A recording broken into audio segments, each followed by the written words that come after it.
For 6.5 years, The X-Files has been in the cultural zeitgeist. For 6.5 years, the names of Mulder and Scully have evoked thoughts of mystery and paranormal curiosity.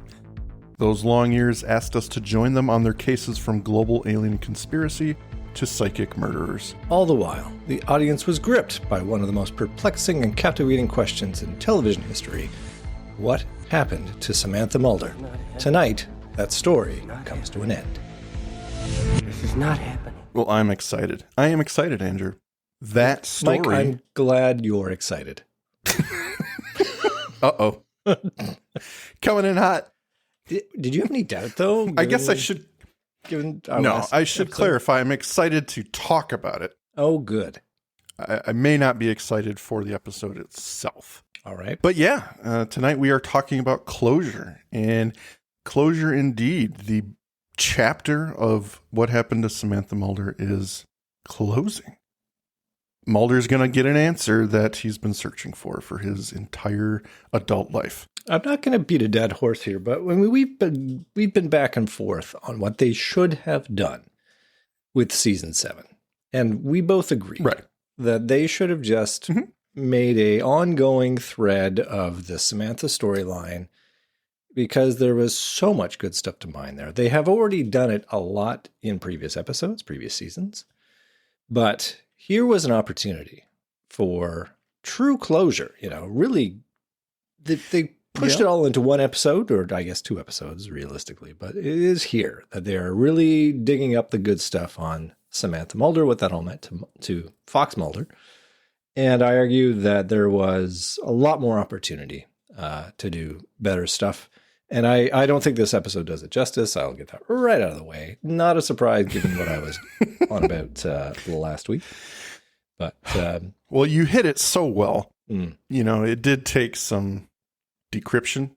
I think our audience was on the trail of you not enjoying this two-parter. Yes, it was an enigma wrapped in a riddle. How I felt about this episode. Yes.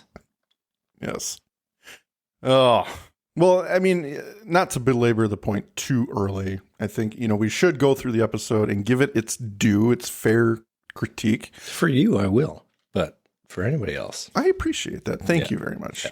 I want to make it clear I'm not a quote-unquote defender of this episode. I'm definitely less harsh on it than probably everyone else. But, you know, this is the cross I bear. This is the sword I will fall on, trying to be objective. And I know why you've got a soft spot for this episode, and I'm going to call it out at the end. I won't spoil that right now. Okay. All right. That's good stuff. Yeah.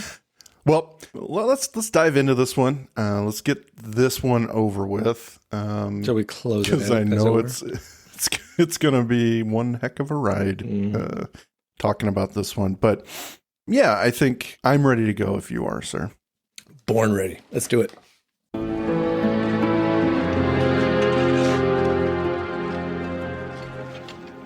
They said the birds refused to sing, and the thermometer fell suddenly, as if God himself had his breath stolen away.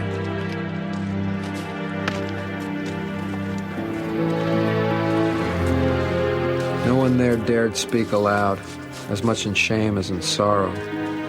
They uncovered the bodies one by one. The eyes of the dead were closed, as if waiting for permission to open them. Were they still dreaming of ice cream and monkey bars? Of birthday cake and no future but the afternoon? Or had their innocence been taken along with their lives, buried in the cold earth so long ago? These fates seem too cruel even for God to allow. Or are the tragic young born again when the world's not looking? I want to believe so badly in a truth beyond our own, hidden and obscured from all but the most sensitive eyes. Mulder's voice washes over us as a chilling scene unfolds in slow motion. FBI agents work diligently, moving from gravesite to gravesite as they recover the young skeletal remains of several children. They're bound and wrapped in plastic bags. The agents carry a skeleton to a body bag and prepare it while another agent begins shoveling, uncovering yet another small grave. As time progresses, the agents disappear and day turns to night. The field of holes now covered in an overexposed pale blue moonlight. Ghostly figures begin to emerge from the graves. Boys and girls, much as they were when they were taken, begin joining hands and make a circle in the large field. Their figures randomly begin fading into nothingness as they look to the stars. With the last child disappearing, eyes towards the heavens, the camera pans up to the dark sky, lit only by tiny pinholes in a dark, black void.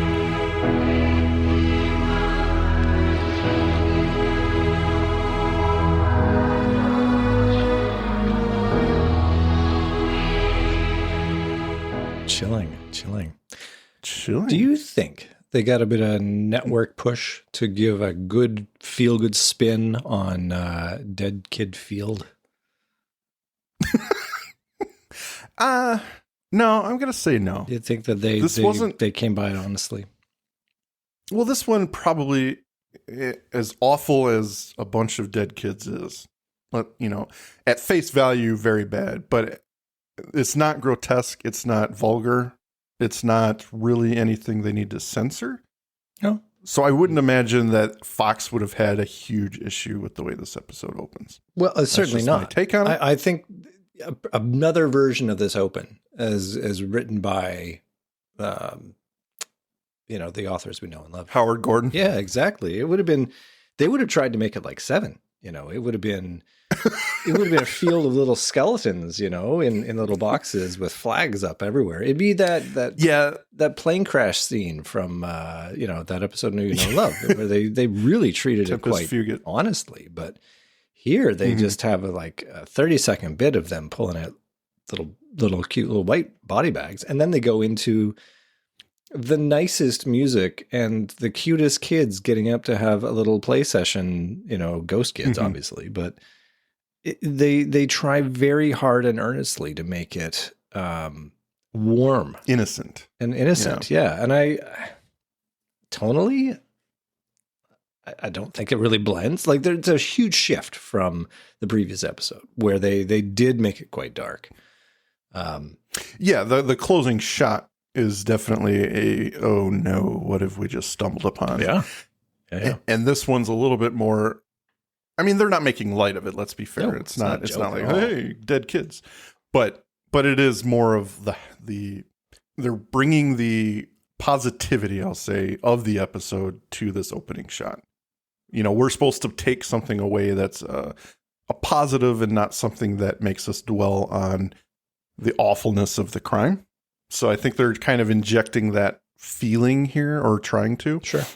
But that's just my take on it. So. Yeah, and I think you're absolutely correct. But I do wonder that a previous draft of this scene was darker, and the network execs said, there is no way, if we are implying that there are, dead kids in this field, it is going to be handled with the fluffiest and fuzziest of kid gloves. And Howard Gordon had True Love strangling a child in the beginning of this episode to show us just how it happened. Yeah. Little flashback sequence of what it was like. Yeah. Well, how this field came to be. It is definitely not that. That is for sure. No. Well, Scully arrives at the Sacramento Police Department, where detectives are reviewing Amber Lynn's creep video, and Mulder is hard at work at a light table reviewing the film reels with a magnifying glass. Ed Truelove, the suspect, was 19 when he committed his first murder. He was an elementary school janitor because, of course, he was, Andrew. And he was asked to play Santa, and he never got over the feelings it aroused. He's admitted to 24 murders, but refuses to take blame for Amber Lynn. Her body was not in a grave. So, right off the bat, we're going to start talking about walk-ins, Andrew. And I did do some research. Oh, good. They are a thing. I'm sure they are a thing. I didn't want to walk away from Ed Truelove just yet. No, not just yet. I think it's worth noting that they decided not to go a certain vein of the hard interrogation scene, and he breaks and admits to it. I do like that this is a nice twist from the usual trope of, the cat and mouse games of there's 38 victims accounted for. We know there's a 39th. He's like, well, I'll tell you where the last one is if you let me do my creepy basket list of things. It's a nice change because we don't need it, and the episode knows we don't need it. And I'm happy they didn't do that. It actually makes the episode stronger here. What I was going to say was, as for walk-ins, we noted they talked about it in Red Museum in season 2. Mm-hmm. And we talked about it last week. However, the definitions have changed. And I looked them up, and I don't think they handled it properly in this two-parter. Well, I've had some issues with the intentions behind the Starlight aliens, or whatever we're going to call them, and why and how they do the things they do. But yes, it is a little bit of a departure from Red Museum. They're taking it in a different direction. It's anyone's guess as to why, other than they needed a little through line to get in and out of Samantha Mulder's storyline. The way I interpret it, and I don't think it's that hard to interpret, is walk-ins replace the already existing soul of someone on this planet. So therefore, in essence, that person becomes a different person. That's the way I read it. That is not what they're doing in this two-parter. Tell me if I'm wrong, Andrew. You are not wrong at all. Because at Red Museum, they made a big deal of because Odin, Mark Drake. Yeah, Mark Rolston is his actual name. Yeah, Drake was a character he played in a movie that you enjoy, that I enjoy too. But we both enjoy. Not the guy here.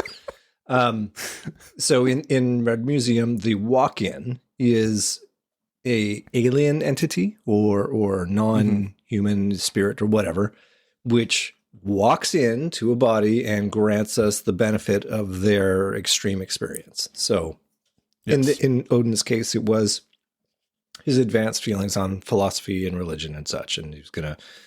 And he becomes a safe haven for the children in that episode. That is so secondary to the whole point of walk-ins as to be inconsequential. But the implication is that for the Church of the Red Museum, he is giving the benefit of his huge, extensive lived experience to instill greater philosophic ideals within that community. Basically, he's a super nice guy. But that is in no way touched upon in Closure and Sign of Anxiety. It is merely a case of the kids are pulled away for their benefit and go somewhere else. In fact, we get clarity that they are dead. They have died, but the earthly beings are dead. Yeah, but their souls are in a better place, and that is the complete gray zone that is not addressed in the episode. So the idea of calling them walk-ins, you could call them anything else, and it would make as much sense. I would call them walk-outs, and I'm not shakeouts. I'm not trying to be a stupid joke here, but I mean, not only the souls, but the human bodies, the physical entities they're gone. Yeah. There's no trace. So I don't know. I don't know why they took it this direction. That's where I'll start with this episode. But whatever. If you take these two episodes for what they are and remove Red Museum, they make sense within each other. But the term walk-ins in society, our society, means something different. So 100%. I think that they're grasping at something which is immaterial. It and even the description of it is, that Pillar will go on to explain. It doesn't make sense in the context of a walk-in. So they were high when they wrote this. Is really the only explanation. We mentioned this before, man. It had to do something with spirits. We used the word in Zeit, so we got to bring it home in Closure. We got to bring it home. Well, Scully takes a breath, and she tells Mulder that he wanted to find her in quotation marks out here, but she corrects, he wanted to find his sister. And at the words, he leans back with an exhausted stretch and takes a defeated beat. He admits it. You don't know how badly I wanted her to be in one of those graves or on a videotape riding her bike just like the other kids. And in a moment of complete honesty from him, perhaps channeling future Andrew, whilst watching this two-parter, he says he just wants it to be over. I just want it to be over. You know what? He's channeling the writers is what he's doing. He is. He's channeling Frank Spotnitz, who's like, I just want it to be over. We got this to wrap up. David's leaving at the end of the season. Yeah. Let's get this over with. Might be our last season. Next episode's a joke. Mm-hmm. A detective comes in and summons the agents out. A Herald Pillar is there for them. In the hall, a middle-aged man scans a bulletin of missing people, his hands grazing each photograph gently. He introduces himself to the agents. He hopes to be of service to this case. He's a police psychic who's gotten strong reads off the case. You're looking for a little girl. The suspect will say he didn't kill her, and he didn't. Scully, immediately skeptical, notes his dubious references. Kashmir, India, Myanmar, Afghanistan, Khyber Pass. He begins describing a scenario of a train wreck. They called him in to locate the unrecovered children, which he was unable to do. The children's bodies were transported by beings known as walk-ins, he says. Scully tries to end the conversation, but Mulder doesn't budge, hearing the man out. He's seen the phenomenon the world over. Kids' bodies never accounted for, and they were transported in starlight. Scully pulls her partner away for a moment to have a private conversation.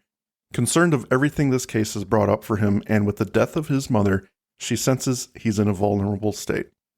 More importantly, she doesn't want to chase stars for the next week, especially when she knows she just needs to look up. In a complete 180 from the end of last week's episode, Andrew, I want to know if you caught this, Mulder says Amberlynn may yet still be alive. When at the end of last week's episode, he walks out of the house, she can't be a ghost and alive. So, whatever, Mulder. Yeah. Well, that was a week ago in real world time. So the audience has forgotten. They're not paying attention. He's had time to reflect. Yeah. If you keep moving fast, then they don't have to pay attention. Well, Scully's not having this guy, and furthermore, he isn't going to be able to help them by his own admission. He has had a 0 success rate. But this isn't the first time Mulder's heard about the walk-ins. Kathy Tenkate mentioned it to him last week, Andrew, as well. That's who took her son. But Scully blows holes in that argument, too. It's a comforting tale that's foolproof. You can't disprove it, and it's something people can live with. It circles back to his sister. You told me you wanted this to be over. Mulder stands by that sentiment, and with that, she tells him she's going back to Washington. Smartest decision she's made for months. Yeah. I mean, just leave. You know, you don't want to be a part of some cuckoo fucking... We're going to chase stars now, Mulder? Yeah. I'll circle back to my complaint last week that she was the one to intuit that Highway 74 and Santa's North Pole Village or whatever. Hey, you know what? We're here. Why don't we just listen to the ghost and go check that out?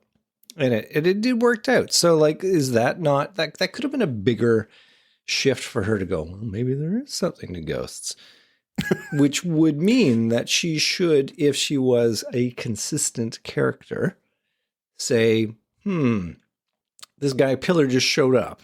And he's got a kind of a kooky resume, but what else we got to go on? You know, you do your thing, pal. If you got something that's useful, maybe we'll work off of it, as opposed to just nope, crazy, shut him down. Well, let me think here. Scully, and I agree with you, she's not exactly consistent, as Mulder is not in this opening scene. Mm-hmm. But being who she is, she's a scientist, so we all know she loves to worry about the facts, which unfortunately you can't do in this show. But at this point, she feels like they've caught the guy who's responsible for all these kids. So why pursue this any further? Amberlynn has to be one of the victims in her mind. It has, like, the case has wrapped itself up at this point. I don't see her.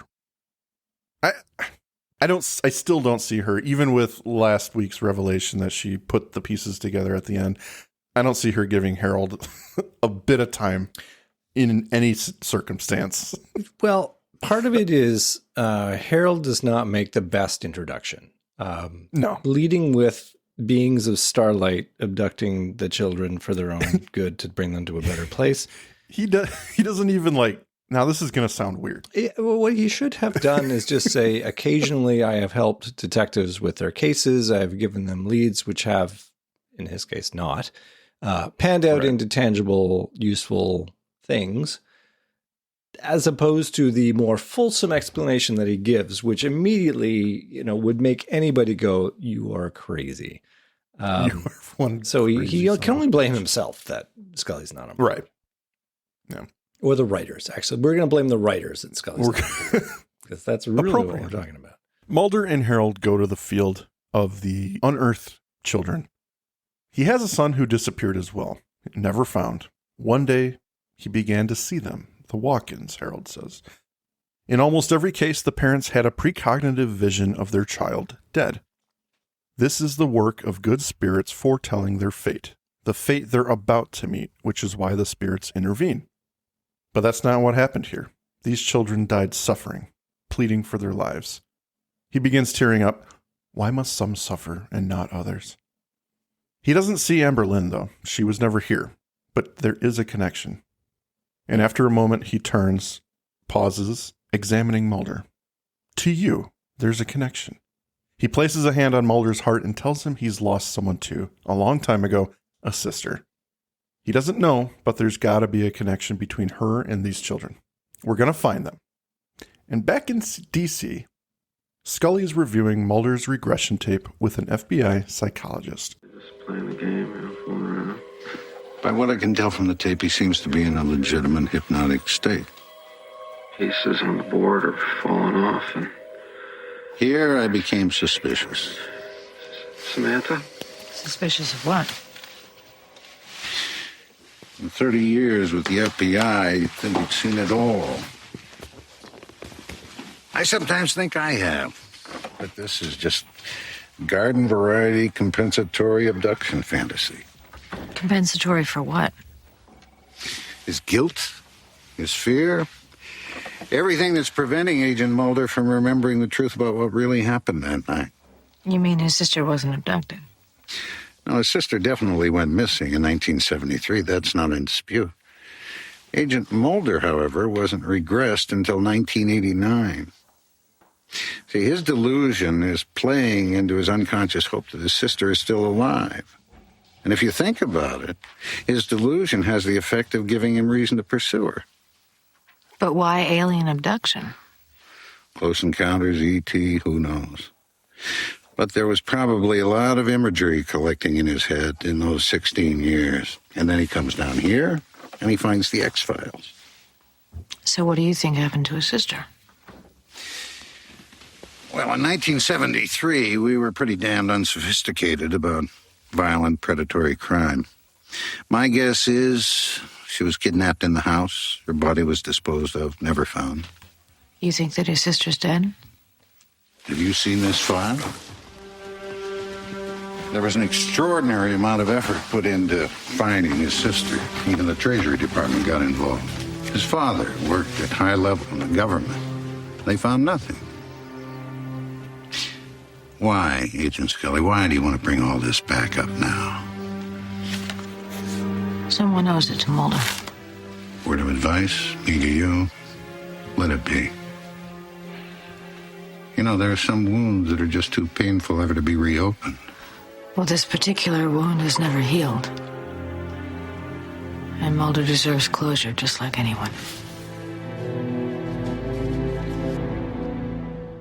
It's a long scene, but I did feel it was a good one. I'm glad to see that Scully didn't just go home and kind of flop onto the bed after a long few days or something. I mean, she knows what this is doing to Mulder, and she's really trying to pursue it the way she knows best. You know, legitimate investigation. And she's actually talking to a psychologist about it, something that she can sink her teeth into, maybe help understand what he might be going through and somehow get him some closure in the situation. And I do think the psychologist offers an interesting, albeit dismissive theory as to what Mulder's doing here. Yeah. But I like that scene. It's a good scene. I mean, just seeing Badwig Mulder is entertaining to begin with. It's like, a little boyish comb over. Yeah, what are we going to do to show that he's a younger person? Let's put a bad wig on him. That should really Let's give him long hair. Little tip to... Which I don't know why they had to do that, because they did show a regression tape in the first season. The different production manager with the idea that, you have to show a different time and place, and just the legend showing the date stamp on the video is not enough. But 1989. I wanted to go back to Harold Pillar as a character, and we get our first read of him in Dead Kid Field. And that he's in this because his son was disappeared and he's looking for him as well.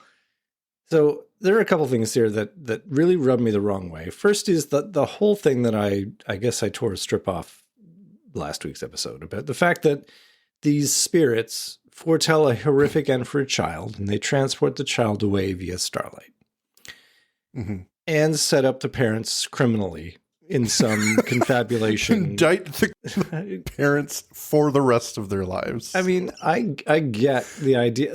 So much of this would be better for me.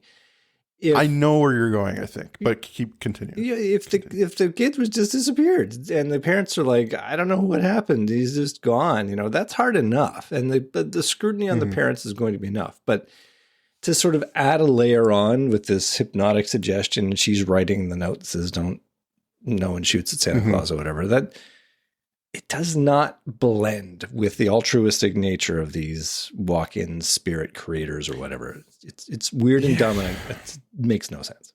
My issue with this scene, and with Harold in general, is Mulder. Okay, I guess I believe that Mulder would go off with this guy based on their first conversation. Yeah, I'm into that. But I have a hard time believing that he didn't investigate him as a person and find out that he also has lost a child and is being investigated for it. Yeah, right. In the very least, he could be like, the people I've talked to about this have these beings appear to them because they're under some turmoil. Their children have been taken or something. What makes you different? Why? My guess would be that you've also been indicted or charged with killing your son or your child. Yeah. And now you're having these beings show themselves to you. But that's just a nitpick on my end. Maybe they wouldn't go there. I don't know. Well, I can accept Mulder going off half cocked because he's that's what he does. Yeah. I buy that. I just, speaking about Pillar as a character, the episode is quite earnest. It's in its intentions that he is the real deal. Like, we will get to a scene which showcases that. And I just want to put it out there right now. This would have been a much more interesting episode if there was more doubt about Harold Pillar's ability and his reason for being there. Because there is so much in this episode which is trying to create tension, with Scully talking to the psychiatrist. She's going to talk to the cigarette smoking man, and they're all telling her, don't do this. They're telling her, walk away. Don't investigate this. Hinting at a larger story, which never happens. So, it would be nice if there was a story for her to be warded away from, a reason for why there is this tension. And Harold Pillar could be at the center of it. He could be a fraud. Yeah. He never is. And it becomes completely irrelevant by the end of the episode. But yeah, I'll get to it later there. I just wanted to set it up to say that this is our first scene where you could have some doubt about Harold Pillar and his connection with Mulder. Because he starts and says, I sense a connection between you and this place. Oh, it's your sister. You lost a sister, didn't you? And it's like, that's probably all public record. Or he could have been He could have been briefed by the cigarette smoking man if we're going to say that he's in on it, right? So what is revelatory for Mulder, and I suppose the audience, it could be later on revealed that actually, no, Harold knew all along. This is all prefabricated. He's not who he says he is. A conspiracy inside a conspiracy, if you will. You remember when this show had so much conspiracy? Those are the days. And now they just have dead kids. Dead Kid Field, yeah. Well, we go now to the Red Carriage Motel. Mulder lies on his bed watching Planet of the Apes and is greeted by a knock on his door. It's Harold, and furthermore, it's 3 a.m. Harold senses someone in Mulder's room. They want to speak. He tells the agent to grab paper, but even Mulder is dismissive of this late-night disturbance. Even so, he grabs a small pad and a pen. When he tries to hand them to Harold, he declines. You do it. Mulder goes over to the dresser and prepares to write anything. It's your mother. She's here with us, trying to speak to Mulder about his sister. As Mulder looks at Harold, we see an ethereal image of Tina Mulder behind the agent, mouthing silent words to Harold. Harold tries to read her lips, but she disappears before he can. But this is the last straw for Mulder. He accuses Harold of being full of crap and tells him to leave.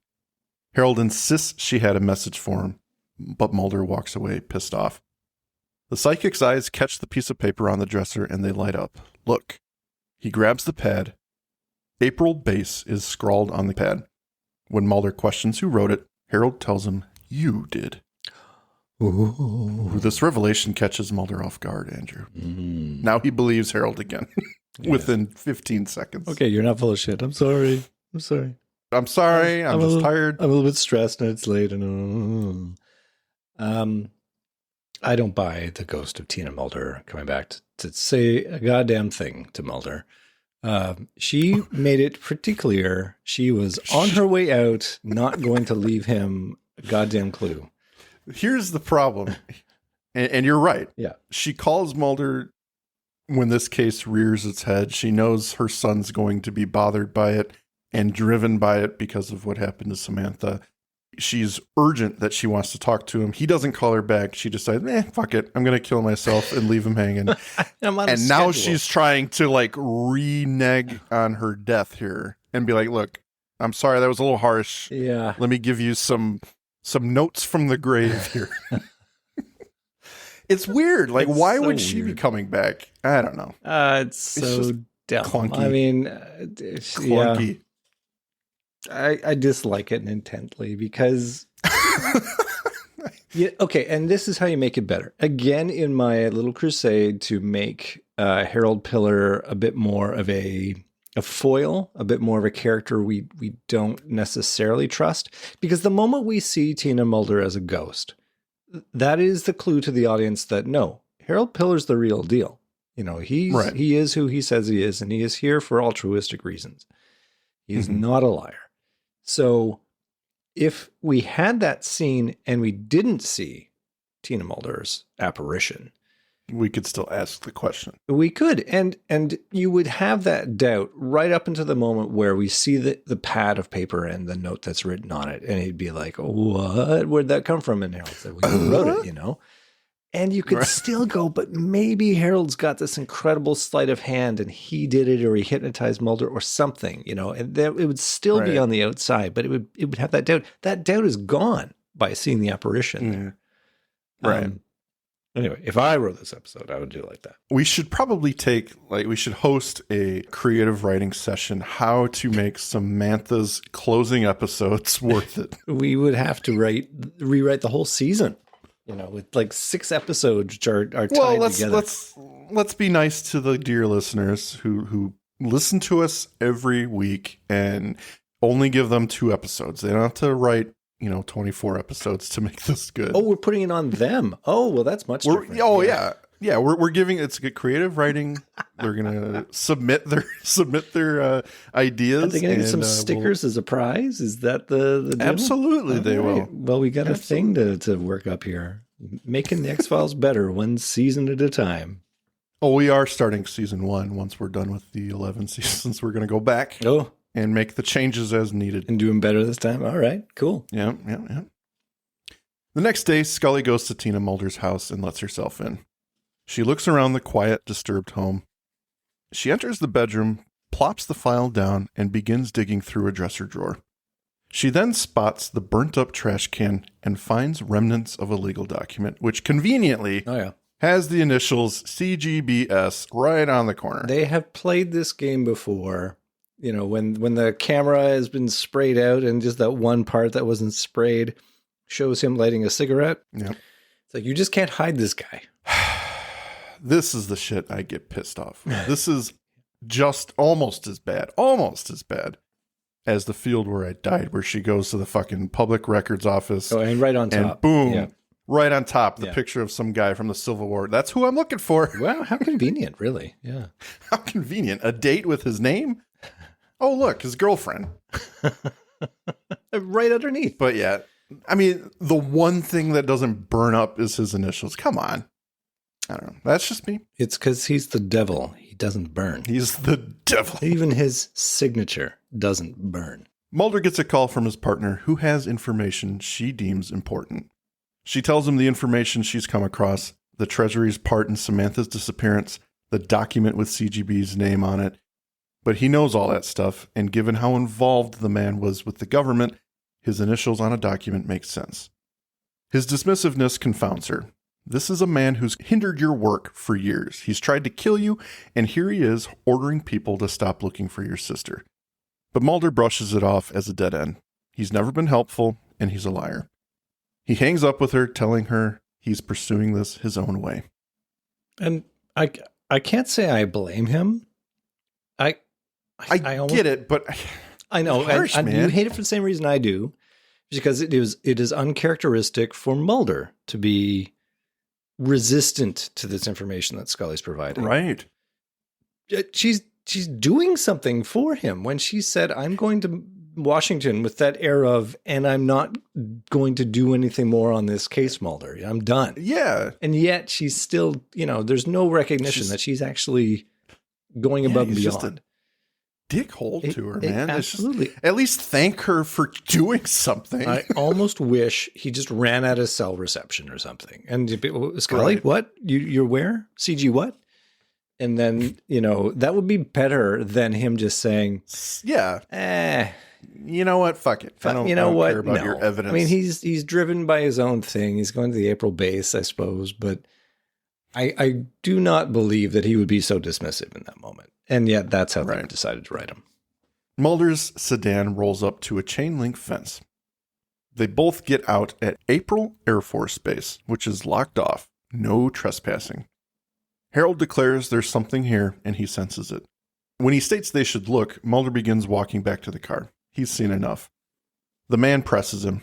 Are you afraid you'll really find her? That you'll have to deal with it? The two have a back and forth, with Mulder uninterested in a decommissioned base and Harold insisting he wrote the information down on that pad without any knowledge of it. But a car interrupts them from the opposite side of the gate. It's security who encourages them to leave. They oblige, and as they head back to the car, Harold stands firm. There's something here. He's sure of it. I think if that security guy hadn't come along, Mulder would be like, I don't think so. But now that there's opposition, there's something to fight against. There isn't a fence high enough that he won't climb. Right. Now, because someone said, hey, You move along. You can't be here. Mulder's like, oh, really? You're telling me I can't? Touche, sir. Challenge accepted. Did you know there is an Air Force base in Riverside County, California called the March Air Reserve Base? I didn't know. Yeah. I didn't know that. I think but that I is assume that's what they're doing. That is the inspiration, I think. Is it decommissioned? Probably. Well, not if you heard Hegseth's speech this morning. Jesus, oh, yeah? fuck. Is he Anyway. going all in? Oh, my God. Not show appropriate right now, but Okay. it was not something you should wake up to. Anyway, Okay. in Scully's apartment, she rushes into a ringing phone but misses it. Her apartment's dark, yet from that darkness comes a familiar voice. I should have grabbed it for you. I like to make myself useful. You can start by putting out that cigarette. Got it all figured out, don't you, Agent Scully? Oh, but why you can't just come to the door and knock? I did that. No one answered.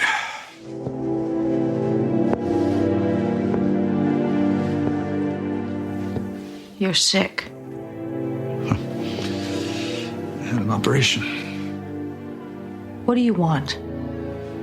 I want you to stop looking. You've wanted that since 1973.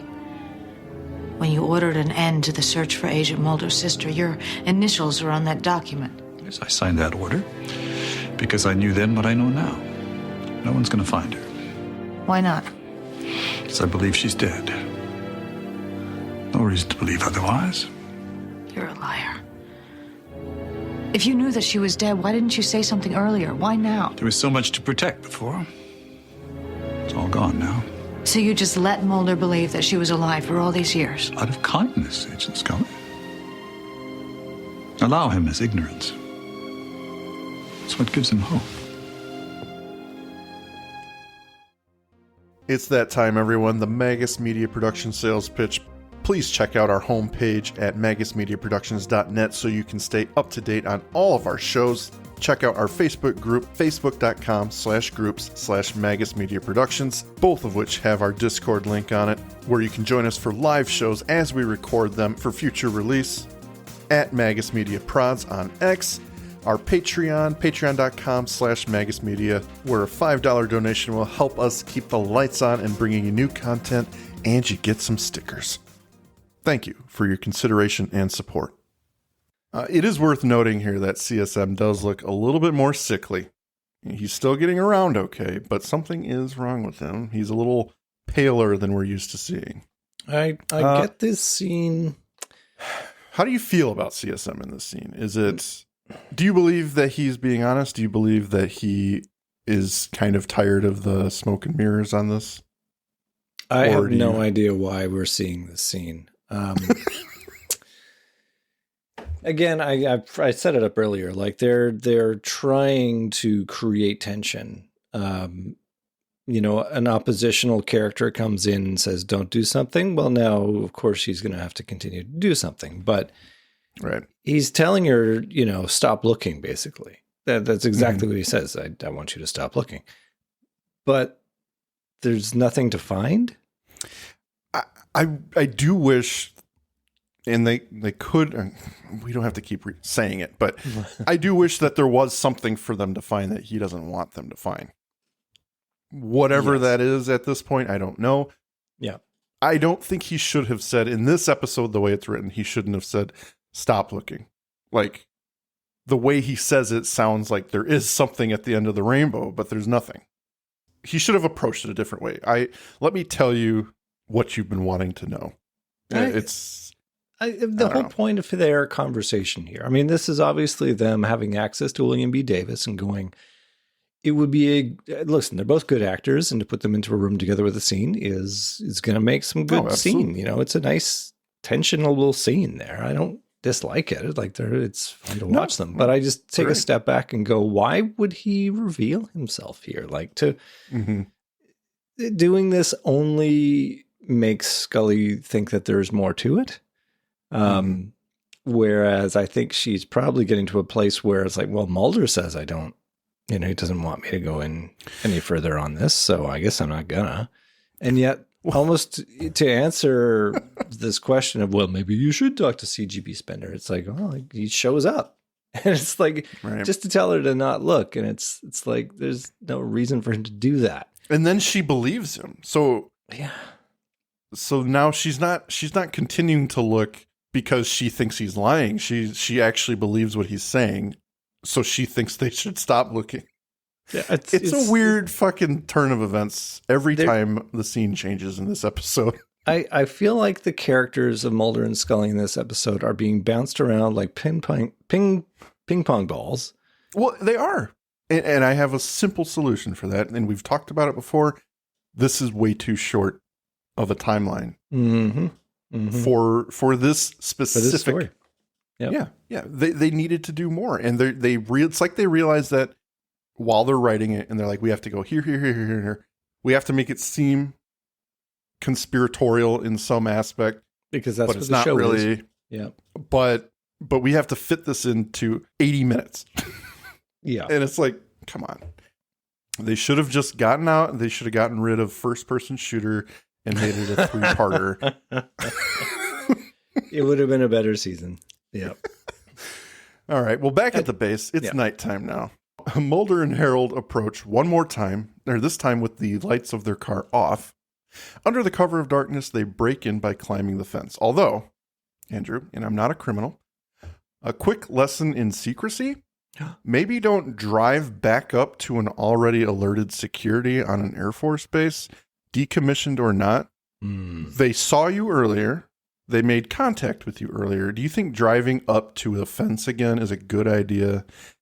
And that's going to give you all the time in the world, like no one's going to see it? No, I think it's perfectly reasonable for this episode. Okay. That's fair enough. But you know what? That's true. I agree with that.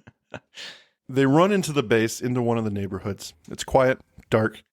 Harold leads Mulder to a few houses, but then he loses it. He doesn't know. Mulder implores what they're looking for. They're interrupted, unfortunately, by a driving patrol car making its rounds. They hide until it passes. As they exit hiding, something catches Mulder's eye. He swipes at the ground with his foot. "You were right," he says. And the camera reveals 2 handprints in cement. The prints are those of a young girl, her name written beneath, Samantha. Harold's happy to have been vindicated. "Your mom told you she was here." Mulder stands. She didn't say with who. And right next to Samantha's print, we see another with the name Jeffrey scrawled underneath. I would like to point out that there is a greater than 0 chance that there are 2 other children of that age named Samantha and Jeffrey living in True. But, I mean, that is kind of like, whoa. Yeah. It's one of those coincidence moments. It's not, slam dunk. But And also entirely possible that Harold Pillar came by 2 nights ago and dropped off. He rented a kid.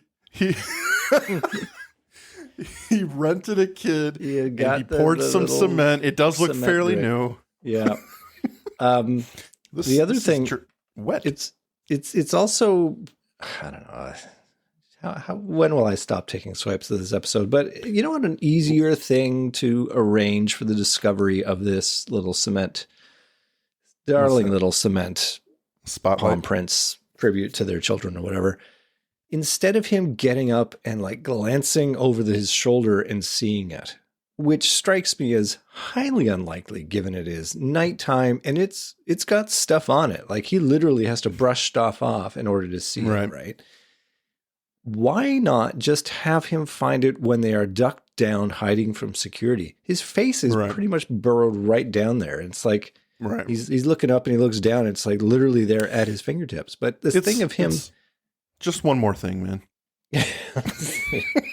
One more thing on the scrap heap of this episode. Yeah. I just like, really? That is the detail you glance at and happen to notice on your way out? Well, I mean, cement is lighter than dirt, and the moon is bouncing light off things. And it's the starlight. It's the starlight showing him the way. Showing him the way. That all makes sense to me now, Mike. It's the starlight. How dare you just knock on this episode, man? Back in Mulder's motel room, Scully is there and the agents discuss. CSM had every reason to call off the search for Samantha back then. After her abduction, she was returned to him and he raised her on the military base, along with Jeffrey. Mulder explains the prints on the cement. Scully leans in. She spoke to him. He told her she was dead. Mulder calls the man a liar. Think about it. Why would he lie now, though? Everything has been lost.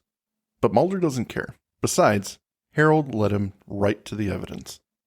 It's here Scully gets firm. Harold led you from the moment he met you. And in a quick cut, we go to Harold sitting alone in a diner. The agents come in and Mulder begins an interrogation. He's been informed that Harold is currently the suspect in his son's disappearance. The man brushes it off. The police need someone to blame and they don't have answers. They also bring up his schizophrenia and institutionalization. But Harold claims he has everything under control and that the agents wouldn't have listened to him had he told them any of that. He came to Mulder because he wants to help. You think I'm a fraud, but what do I have to gain from any of this? All I want is to find my son. I see these things, he says. If it's not to help, then what is it? The scene ends with the 2 agents a little disarmed. And that night, they all head to the Air Force Base once again. I would like to point out, this reinforces... See, Mike, it's not all terrible. I'm gonna give the credit to this episode for something. And it comes back to the Lapierres and Ms. Tenkate and how they are put into this impossible position of having to explain what's happened to their missing child. And it's happened again to Pillar. He's saying, I see these things and it's impossible for me to explain, but it is a lead towards finding my child. And of course he gets a diagnosis of schizophrenia. Oh, you're seeing little ghost children. That's their go-to, man. Well, I mean, it is classic. It's probably textbook. So he's like, I either cop to your diagnosis and I'm able to leave the institution and continue my search, or I argue against it and try and prove to you I'm right, and there's no way for me to do that. So I buy everything about his backstory. I don't think it's important for the plot, but they decide to bring it up now. As you say, really, Mulder wouldn't investigate this and find this out, but okay, they're going to bring it up now. Halfway through the episode. Again, I think it's a better episode if, in fact, it does cast so much doubt upon him that he is almost an antagonist. Like he has been leading Mulder around. We have no evidence that any of this is true, but yet we, the audience, have been provided with enough to know that, no, he's on board. He's real. So I don't know why they have decided to write it this way, because any tension they're creating is bleeding out the sides of the boat. I think you know what sucks is every time we have something to say, it's like, what would make this episode better? Yeah. That's how I always start it. That's how you've started sentences almost every time we've opened our mouths. But what I was going to say in this moment, this episode would have been a little bit more interesting if Scully was consistent and, carried over, the revelation from the last episode, and she actually believes Harold. And then Mulder's the stick in the mud saying, I don't believe this. A little bit, yeah. I just want it to be over. I want it to be closed. Yeah. Yeah, I think it would be cool because it would go with what they're doing here. She's trying to help Mulder find closure, but she's doing it in a paranormal way, which would be kind of an interesting turn. But 100%. And yet they're going at these cross purposes, and I don't know. It is so disjointed. Like, this rarely happens in episodes. And I think this is a victim of trying to do too much in one episode and trying to accomplish a goal. And it's just not coming together. That's how I feel at this episode so far. Well, Mulder leads the group back to Samantha and Jeffrey's prints. And it's official now, Scully can believe. They enter the empty house and look around. No one has been here in a long time. Harold asks them to hold hands, and Scully laughs it off as a seance. He asks everyone to be quiet and still. They might feel a little bit chill, but that means it's happening. Close your eyes and let them come to you. When all of their eyes are closed, ghostly figures begin appearing in the room all around them. The camera circles to show a room full of spirits standing calmly. Mulder notes a presence at his feet, and he looks down to see a young boy. The boy grabs his hand and leads him to another room. When Scully opens her eyes, she sees Mulder missing and sees him down the hall. It's here, he says. He begins looking by a shelf and reaches into what appears to be a hole in the wall and pulls out a book, a diary. Harold comes in. It's your sister's. Later that night, back at the diner, Mulder and Scully scan the diary, and Mulder reads some of the entries aloud for his partner. 14 years old here. 14 years old.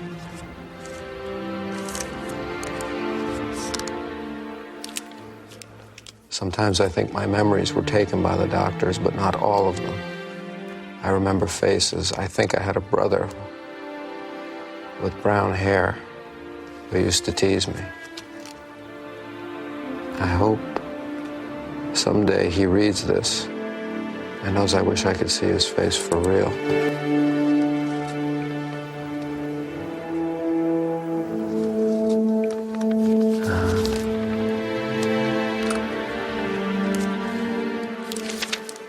And then she's talking about running away. She wants to run away so that they stop doing the tests. And then it just stops.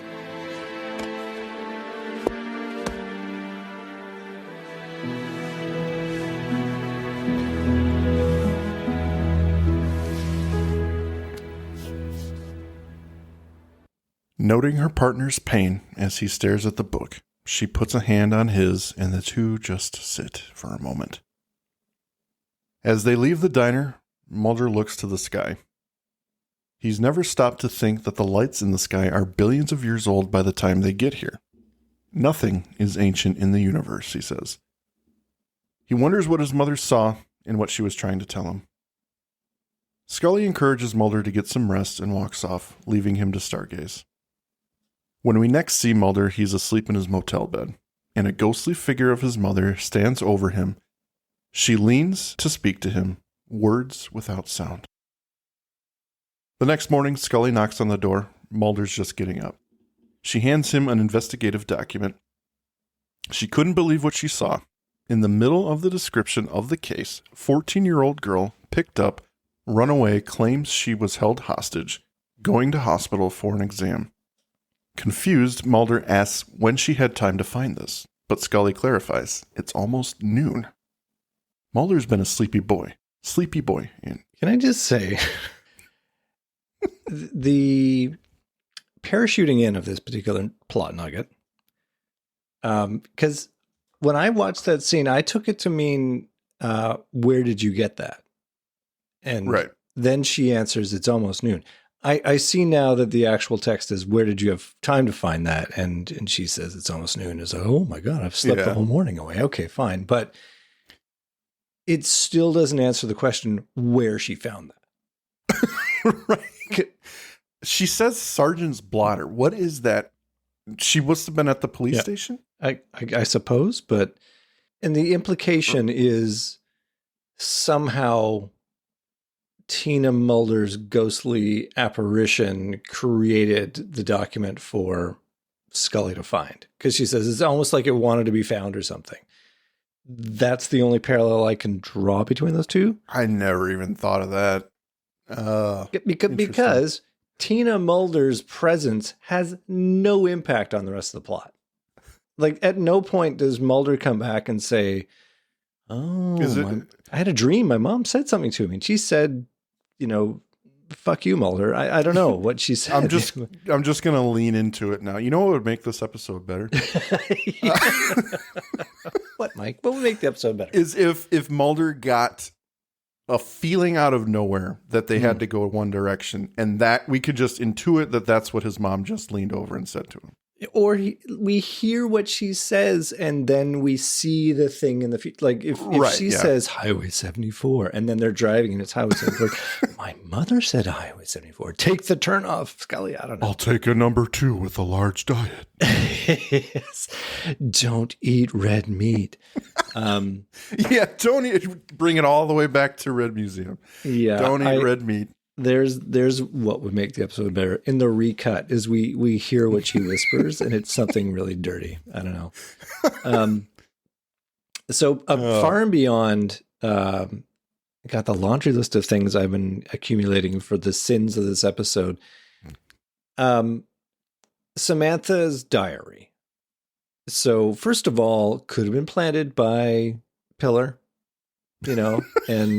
and somehow he's been a busy boy. Pulls the whammy on Mulder. Well, it's a cigarette smoking man, obviously, and Pillar's just the instrument. But somehow pulls the whammy on Mulder that he finds the diary. I don't know what.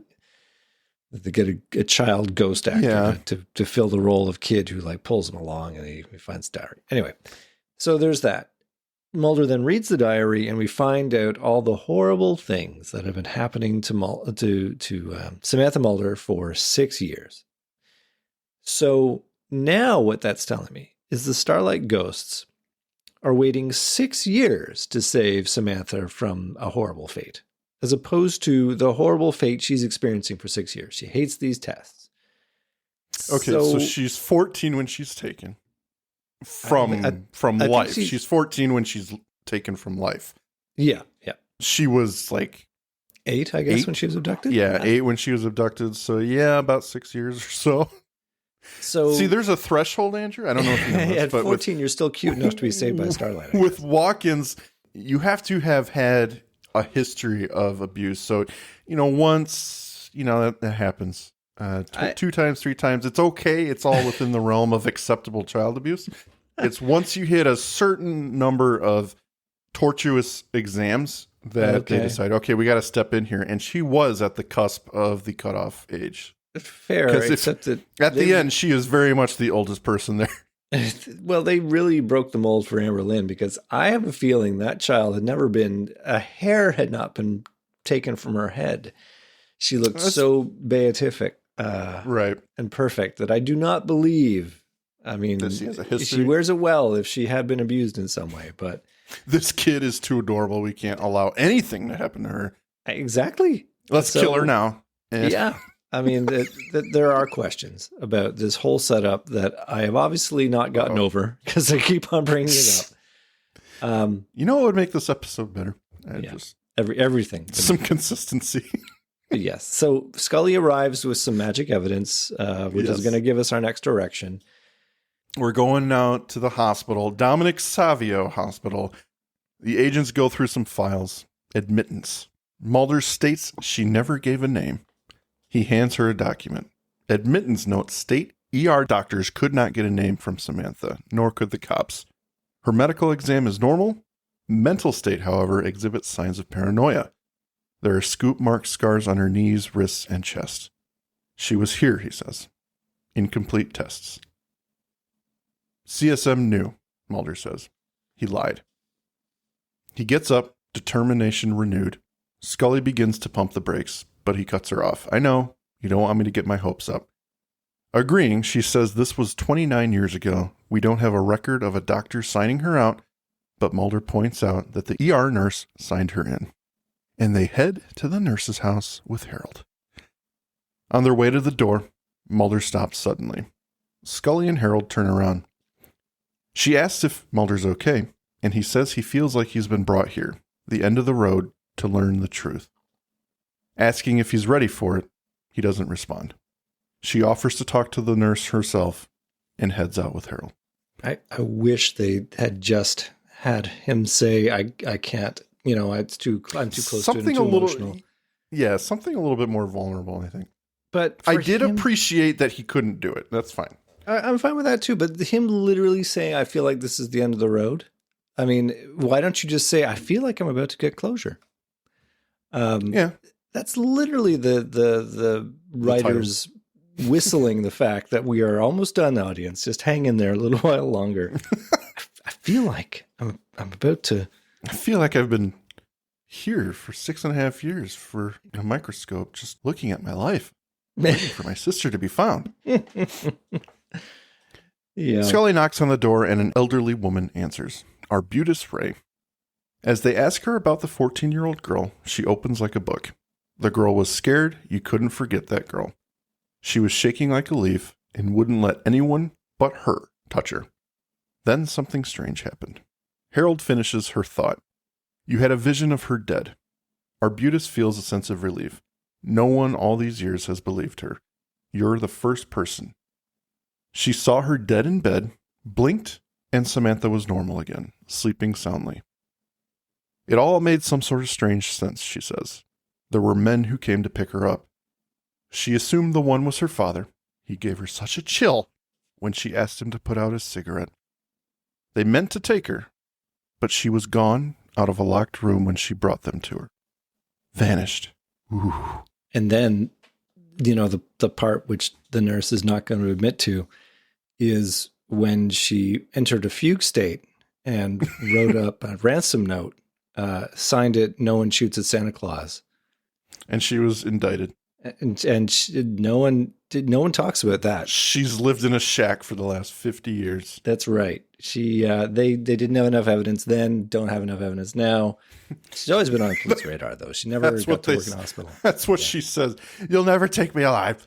Yeah. No, Meanwhile, cop to that. Mulder has walked off.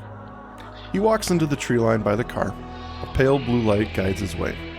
A short ways into the forest, he sees a young boy who led him to his sister's diary. The boy once again grabs his hand and leads him up a small hill into a clearing. As they crest the hill, deep, conclusive piano chords begin a beautiful melody. Ghostly images of young children playing as if simply at a park for an afternoon present themselves to Mulder. He looks around and sees a young Amber Lynn who stops and looks up at him as if knowing he's been looking for her. Mulder smiles and continues looking around at the happy faces. Then he sees it. In the distance, there's an older girl with a bright smile on her face running straight for him. Dramatically, the camera slowly pulls into his face as his smile turns to recognition. He can't believe his eyes and barely mutters the name. The girl runs up to him and embraces him. He takes a moment to look at her. She puts her hands on his face and hugs him again. The two just hold each other. Mulder smiles softly, no tears, just happiness in the moment. And with that, some of his pain has been lifted. The journey he's been on all these years has finally come to an end.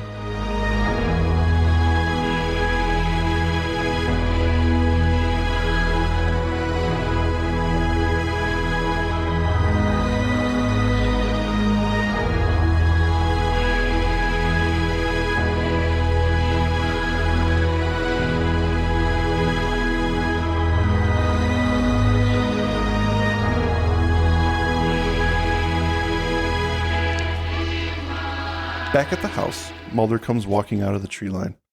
Scully and Harold are there waiting for him. She asks where he went. He says, end of the road. He walks up to Harold and tells him he's okay. His son is okay. He's dead. They're all dead. Amber Lynn, your son, my sister. But Harold can't accept it. Mulder puts his hands on his shoulders. You see so much, but you refuse to see him. You have to let him go. The man petulantly refuses to do so and walks off into the night. Scully steps to her partner and asks if he's okay. He says, I'm fine. I'm free. And he looks up to the star. And Mike tears up a little bit. Goes for a Kleenex. Well, okay. So I'm just gonna give some final thoughts here because we have been on this episode for a while. Yeah, been a while. Do it. I know we had fun last episode. We've had fun this episode. I'm going to try and focus on the positive here. Okay. It goes without saying that the world would have preferred a different conclusion to the Samantha. Yes, 7 years. The world would have preferred a different conclusion to the Samantha Mulder story. When I wrote the intro to this episode, I made it sound grand on purpose. No hyperbole. The X-Files had an impact on television and film. It felt like everyone knew about the Samantha Mulder story. The question is, what happened to her? And even people who didn't really watch the show knew the name and knew kind of a general idea of what this show was all about. I can cite examples in movies and television, but it doesn't matter. It's been over 6 years, and that is a long time. So now, am I happy that she was taken by star beings? Is it a more satisfying end to this? It's a choice, all right? Yeah, I'm not repulsed by it. What I will say is, if she had been alive, or if she had died in some human way or something of this earth, I think I'd be more pissed off. At least this way, she lived and died as an X-File. Whatever that X-File took form as. What I do know is that somewhere deep in our souls, we knew she was dead. Because if he found her alive and well and maybe rescued her from some terrible fate, then what? She's a part of the show. I don't think that would be a good choice for the show either. It doesn't feel right. So she had to die. He's a tragic character. He can find happiness, but it has to come at a cost. And in this two-parter, that cost is his mother and his sister. Is he happy she's dead? No, but he's happy by the end of the episode because he's a little bit freer. As for the closing scene with Samantha, really cool. I'm not going to lie. The whole thing is probably due to Moby's song. It goes without words how powerful that piece of music is. And it's at this moment, I will state for the record, I'm closing in on my 41st birthday. I'm 6'1". Unfortunately, I'm over 300 pounds. I love heavy metal, and I will willingly admit that I get choked up every time I see this scene. Only for the song and the visuals of it, right? Yeah. I am old. Crit Maze, I am old. I think what really gets me is all those feelings kind of flood back. The amount of time we spent with the story, the characters, Mulder in particular, it's finally at an end. And that chapter is closing, that chapter closing is something you can't really help but reflect on. At least I can't. I get the same way at the end of a beloved TV show or anything that stamps something and says this is the end. And, not to put too fine a point on it, but this resolution, no matter what form it took, is the death of something that took up a significant part of our television lives. So it's the end of this show's era, just like the end of Seinfeld. They've got Time of Your Life by Green Day playing. You get all those memories flooding back of what the show was and, where you are now. And I think you can get that with anything. So we cry because it's over, not because it sucks. And, the music choice here is exactly indicative of those sentiments, I think. So, this is why I run a music podcast too. So is this the best ending to this story? Probably not. We've discussed multiple times having a season's worth of investigation, but I'm not pissed about it. I think its implications on what has been and the emotional impact for me is satisfying. So those are the positive things I will say about this episode, despite having 2 episodes worth of negative content to say. Would you like me to fill in some negative things so as to save yes. You go ahead. What are your final thoughts? Contrived is the word that keeps on coming back to me as I watch this episode, and probably Sein und Zeit as well. The plot nuggets just kept on falling from the sky for no particular reason or purpose, just to limp this story along. In this episode, the cigarette smoking man threatening Scully to stop looking, but that threat never comes to anything. Tina Mulder whispers something to Mulder, but that never comes out to anything either. Scully gets the mystery clue that brings us to Samantha's hospital visit in 1979, but that just descended from the sky. We don't know where that came from or why. And finally, Mulder is magically transported to a kid ghost wonderland for absolute clarity that wraps up the Samantha storyline for no reason other than it's convenient for the writers to close it all up. If I ever had problems that the agents were tourists in an episode, it is magnified here. Yes, they do investigate, but it never actually gets them anywhere. It certainly doesn't explain the mystery of the starlight beings that transport kids away from their worser fates, or why their parents get the shaft and set up for these horrific fake kidnapping scenarios. I mean, that just is mystifying to begin with. I mean, the thing that offers any weight in this episode is the ending, a scene so nostalgically shot. It's fundamentally designed to pull the tears out of you, or, some of you. Mulder finally gets to say goodbye to his sister, and the team pulls out all the stops to make it a climax. And of course you choke up a bit, because you love these characters. And Duchovny pulls off the right note to get you there. I don't think it's earned, but it's the only saving grace of the episode, and for some people, that is enough. So, yeah, that's you, Mike raised his hand. Yeah, you're allowed to feel your feels. It's all fine. It's good. And yeah. And again, I'm not defending the direction they took. I just know that for me personally, I think I'd be more upset, like I was saying, that if she was rescued, it just wouldn't feel earned. But I don't want her to be alive. I don't want her to be. She already is alive, though. At the end of Colony, we recognize there's a bunch of clones. Like, she came from somewhere. We've got a dozen Samanthas running around at a bee farm somewhere. I mean, there are so many Samanthas out there that I feel like him. But they're not actually Samantha. They're clones of her. I mean, clones. Take your pick, he can go say hi. Yeah, I mean, he wants the Samantha that he played Connect 4 with or whatever. But I get that. What he wants is the resolution. He wants closure. I get that's the point of this episode. But I actually wouldn't mind if it was as simple as he has found where her remains lay. That is the payoff here, is that he understands the rest of the story and that he knows where she ended up. And that could be very well done as well. It could be very touchingly done that, they come around and then he realizes, oh, wait, this is where she is. There could be some real pathos there. Yeah. But the fact that he's transported to Never Never Land, like he's suddenly psychic somehow, that's going to last for this one scene and probably never come up again. Right. It is so done for a singular reason, and that is to close out this plot thread. It's like the writers have one ambition, And it I don't know. It just feels like this whole episode has been them catapulting us towards this ending. And then he can look up at the sky and say, I'm free. And then we never ever have to think about it again. Like next week, we're going to have a jokey X-Cops episode. It's like this emotional cannon that has been shot into your gut. You're going to get over it in exactly 7 days, pal. So, yeah. I had issues. That's fair. No, it's fair. I'm with you on the clunkiness of the episode, the fact that things are very convenient and very, where did this come from? Yeah.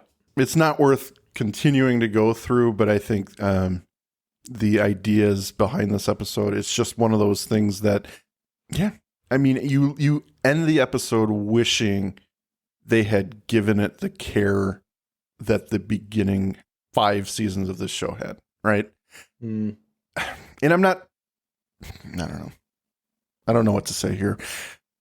I don't know if there's anything more to say, to be honest. Well, everyone wanted some sort of conspiratorial arc for Samantha. Mm-hmm. No one would have in a million years guessed this is what they were going to do, which in a way is a good thing, but in a way is a bad thing. It's just, it doesn't hang together well is the problem. It's like, it can be different. I don't mind it being different, but it's just the solution they chose is so confounding and doesn't have any internal consistency. That's my problem with it. I think what I would have liked in this, I have no idea what the theme of this episode would be, but like you were saying, if Mulder had come across her remains or something and it turned out that through the testing, they went a little too far and she succumbed to her injuries or something. And CSM had buried her on a property close to him or something. And, he's kept that secret or something. But again, that kind of goes with, I don't know how I would feel about it personally. Like, I don't want her to have been killed by something earthly. I feel like she earned more than that. Her disappearance has always been paranormal, and her death needs to be something grand. And I think in a weird way, they were trying to do that here. This is as out there as you can get. She's for someone. No, she's been literally carried away by the most altruistic of starlit beings who rescue children from horrible fates. I mean, that is, and they go on and multiple times about how she's in a better place now. If she's playing in Kid Ghost Wonderland. So, I mean, it's great for them, but I don't think it needs to be, it doesn't need to turn into 7 where we find the mummified remains, wrapped in a tarp and that turns out to be Samantha. It didn't need to go there. I think it would be unsatisfying and not the right tone for the show for it to go there. But the fact that she was abducted by aliens and then she was turned into a clone by aliens later on, like there's an obvious through line there that the truth is out there, it's up there. In fact, like her body was taken away by aliens, and I don't know how you resolve that. She was taken, she was brainwashed, and she's the one creating the clones of herself. She is now at the top of the syndicate.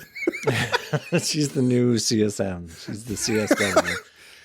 I realized what they were doing was good after all these years. Yeah, Daddy, he told me, and I believed him. But there's a total case for what would make a better episode would be in here. I think anything, to be honest, would be more. Well, not anything, but a lot of stuff would be better than kind of in my mind the mess of what we see here. That's where I land on this one. Is it's kind of a convoluted mess. Doesn't have a lot of internal consistency, and that's where my problem is with it.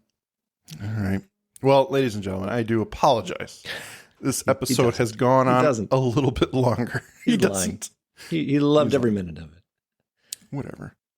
It was a fun time. We had a lot of jokes. It made the episode more enjoyable, that's for sure. Yeah. Thank you for joining us. And Andrew, if you have anything to say to these good people at the end of this episode, please say it now. Thanks for sticking with us. I know this was a tough one. I promise you, The next one is going to be great. You know what would make this episode better? Thank you for listening to today's episode. If you liked what you heard, please rate and review on your podcast app of choice. Andrew and I would be eternally grateful to you fine people for helping us expand and get the word out. Also, we've got a killer group on Facebook. Feel free to join in on the discussion at facebook.com/groups/thisisnothappeningpod and become an official member of the syndicate. We do polls and we have questions for every episode to give you guys the opportunity to chime in and possibly let your voice be heard on our recordings. And please join us on our new Twitter at tinhxfilespod, no dash, to stay up to date on everything, moment to moment. Thank you, and remember, don't stop swimming.